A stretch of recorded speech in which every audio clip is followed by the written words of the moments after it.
death with a mysterious twist. It's playing out in Henrietta, a young woman found hanging from an electrical cord. But it's her relationship to a high-profile convicted triple killer that 2 News reporter Liz Bryant found sets off alarms. Well, Karen, you can see where this door was busted open. The mother tells me that she had to get out a screwdriver to pry it open because the door was locked.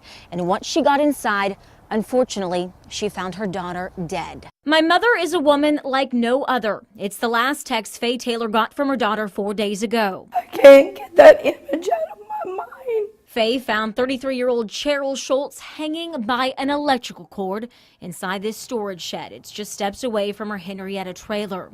Faye proclaims this is not a suicide. It is just two-staged. Cheryl wasn't wearing any shoes, Faye said. She had an unlabeled bottle of medication beside her, along with her children's pictures. We found out last night that Cheryl had been getting death threats starting the day that Kevin Sweat was sentenced. And we were never made aware of that until last night. And so my thoughts is just my thoughts, is that I think it's a revenge killing.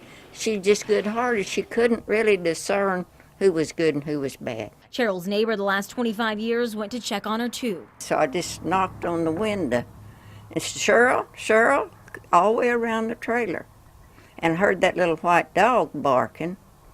And I couldn't tell, because I'm hard hearing, whether it was in the trailer or that house. And I'm glad I didn't go down that house. I couldn't even walk out the building. I had to crawl out. As for Faye, she admits her daughter was bipolar and depressed. Right now, a medical examiner tries to figure out exactly how Cheryl died.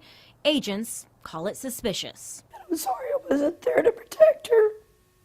Now, tomorrow morning, state agents continue their investigation, talking to people hanging out with Cheryl prior to her death, just to figure out what exactly was going on in her life. We will, of course, stay on top of this story until there's an outcome. In Henrietta tonight, Liz Bryant, 2 News works for you. And now for that mysterious twist. Cheryl Schultz is the stepsister of Ashley Taylor, who was killed by Kevin Sweat 3 years ago. He went to prison for his fiance's murder just 2 weeks ago.